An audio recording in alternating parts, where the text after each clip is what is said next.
Are you feeling particularly unhappy right now? Or do you know someone who's feeling unhappy right now? And maybe it's not just a passing thing. Maybe it's not just for today. Maybe it's lasted several days or several weeks or even several months. Let's talk about that. There are some ways to begin dealing with it right now.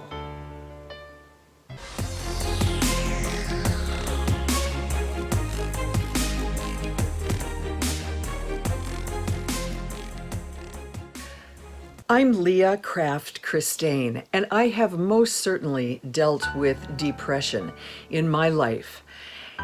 Depression can sometimes begin with anger, frustration, irritation, feeling that you haven't been played fair with.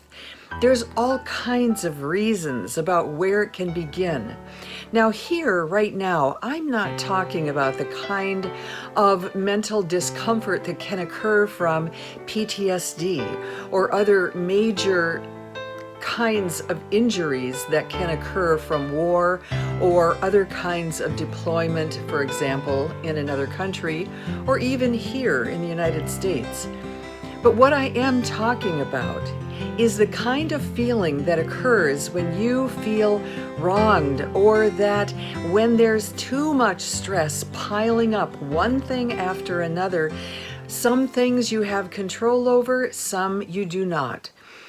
So let's start talking about what that would look like. On a scale of 1 to 10, just how would you pinpoint your level of not happy? Is it merely a 1, where you are mildly uncomfortable, you are mildly disinterested in what's going on in your life right now? Or is it more like a 5, where you are very uncomfortable, or even a 10, where you find it difficult to focus and you would call it full-blown depression and even dangerous depression? What we have to do first is to ask some very important questions. It's absolutely key that you step back from what's happening right now so that you can get a very clear eye on what's going on inside your mind right now. First of all, you are probably extremely aware of what you would say initiated the downward motion. And maybe that had to do with your job. Maybe it has to do with finances. Maybe it has to do with relationships or a particular relationship. Maybe it has to do with accomplishments or achievements that you haven't yet met. There are many, many reasons why you might be feeling this way. But nothing needs to respond to any of those things in a way that makes you less able to respond and move forward. And that's what feeling depressed or unhappy causes us to do. It actually makes us function less well. So let's start out with the very beginning. Something negative, or what you perceive to be as negative, happens in your life. After that initial event happens, you come to a conclusion or a statement that you say about it or you think about it, and that is an assumption that you are making. You also may be making additional statements beyond that assumption. In order to feel bad, you need to be making an assumption that not everyone would be making. Assumptions are free of charge. They also can be lies. And then what comes after that, a lie could be something like, this is the worst thing that's ever happened to me. Maybe it isn't. Maybe there's been worse things, and you lived through it, and you managed to handle it. The second thing we do after we make an assumption is that we say something that it affects. We say it about our past, we might say it about our present, we might say it about our future. And in order to feel bad, in general, those things that we are saying are probably untruths. Now, I'm saying this because I have experienced it and because I have worked with many, many people who have done the exact same thing. So let's say that it's the loss of a job. What might a person say to himself or herself? Now, I also want to mention there are ways to handle all of this. And I'm going to be talking about more of those things in more future videos. Right now, I simply want to help you pull back mentally. And truly, when you're truly upset, truly down, this is a difficult place to begin. But I'm going to challenge you to question yourself. So let's say that it's a loss of a job. What could a person who is feeling depressed or down say to himself or herself? That person could say, I should have seen this coming. Why didn't I get into a different career? Why didn't I get training in a different field? What was wrong with me that I didn't pursue it when I had the opportunity to take a different course?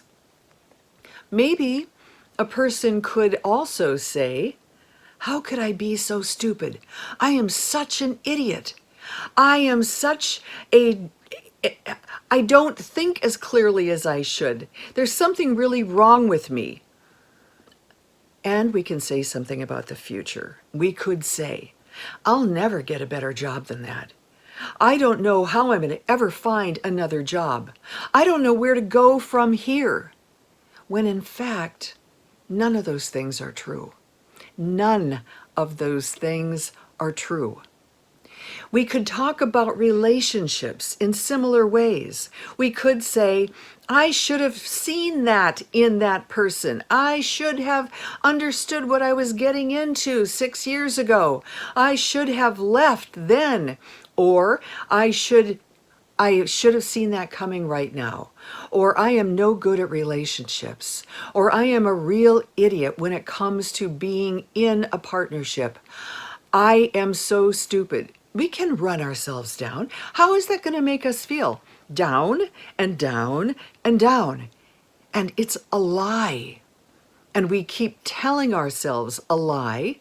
We might say, I'll never find another relationship. I never want to be in another relationship. It'll just hurt.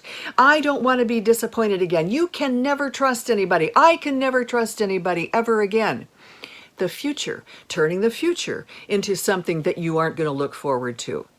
We can hurt ourselves by putting ourselves down about the past, from the past, about putting ourselves down about who we are in this present moment, and about making the future something less than enticing and fun and something to look forward to.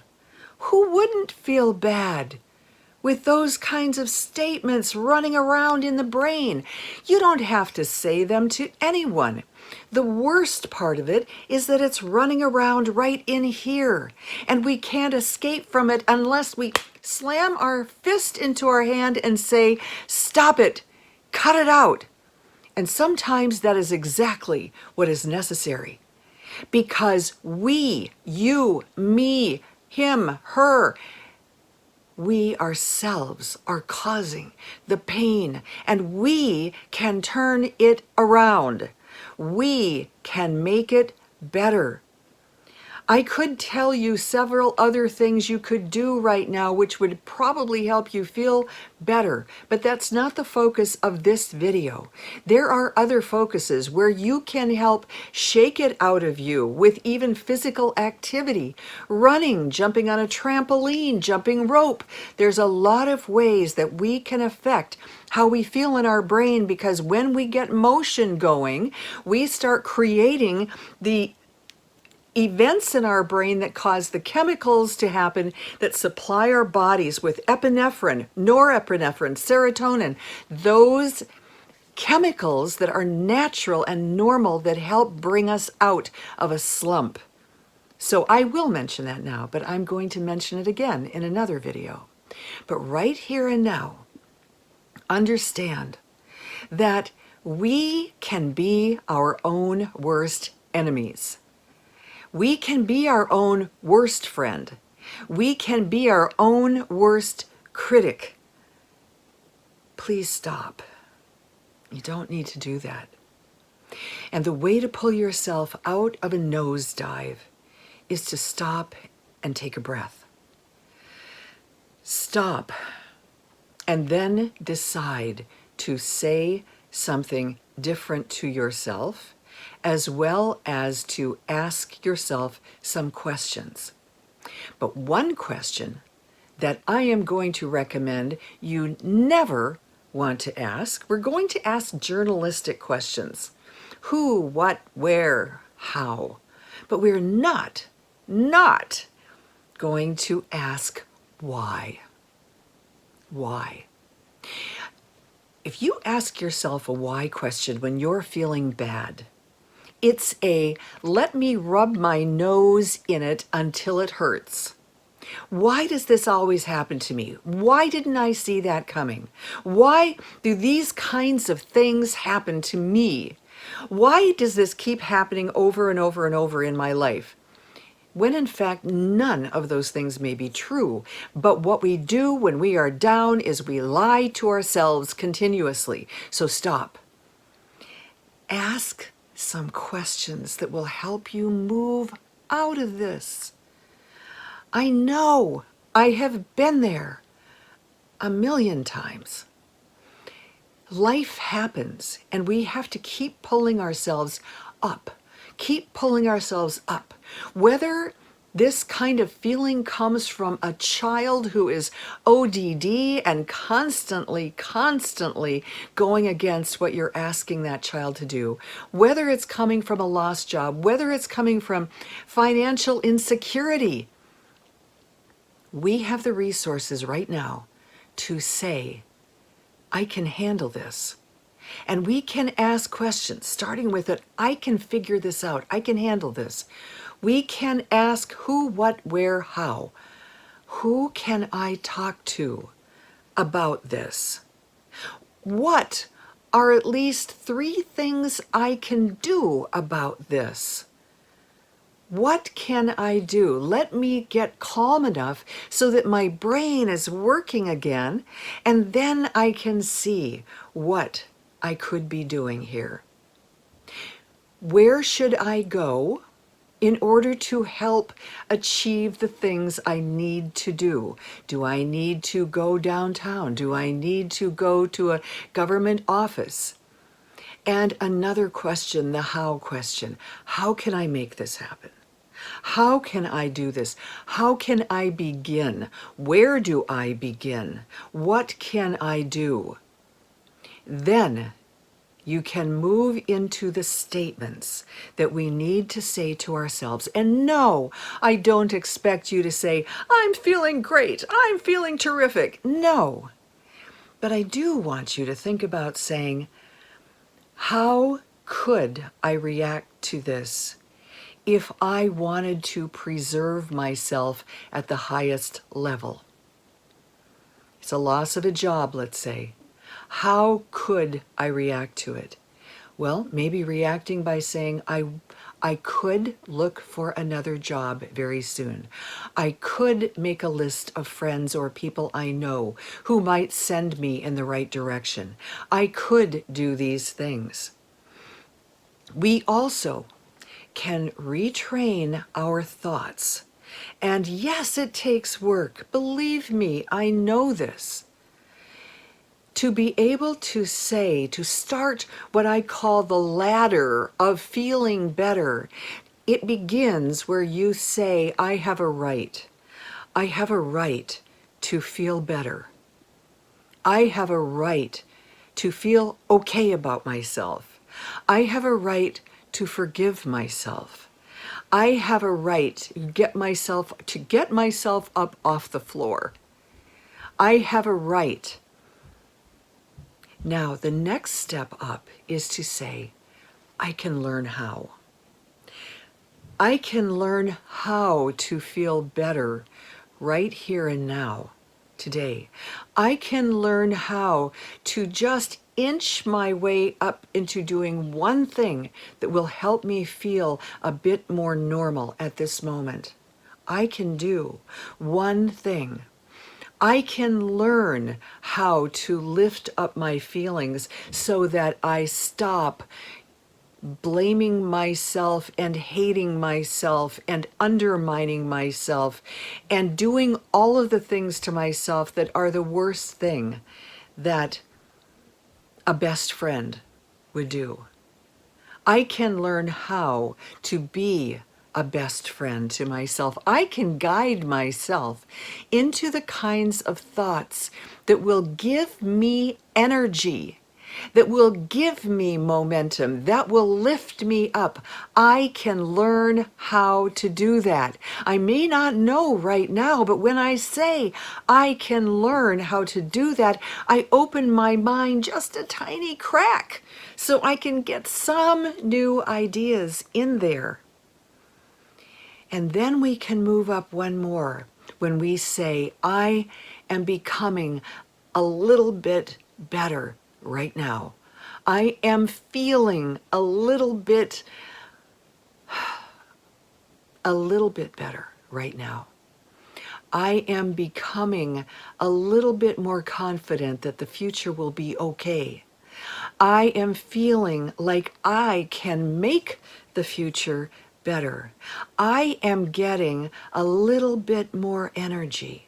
You know what? Every moment I'm getting a little more energy so that I can help myself take the steps I know I need to take. Do you see how this works? It's an essential. The last level is to say, I feel great. Believe me, I don't expect you or hope that you will say that right now, today, in this moment, because you and I both know it wouldn't feel real. It wouldn't feel like the truth. But we can work our way there. So, by asking the right questions and never asking the why question, and then by working our way up the ladder, I guarantee you, you will start feeling better. Why? Because a cork wants to float to the surface. When you push a cork down under the water, it wants to bound back up again. You are that cork. And maybe you feel like you're being held underwater right now. Take your hand away. Take your hand away. There may be other voices out there saying negatives to you. You don't need you saying negatives as well. You need you to be your own best friend, to be your own coach, to be your own tutor. You can do this. Lift your hand off. Stop the negatives. And the natural course of the human being, the human soul, is to be buoyant and rise up. Listen to more videos where I'm talking about this topic, because I have a lot of experience with bouncing back. Thanks so much for listening all the way to the end. Blessings to you. My heart goes out to you. Let yourself be buoyant, feel energy, feel powerful, feel certainty, and feel confidence. Get back to loving yourself or liking yourself a whole lot. See you soon.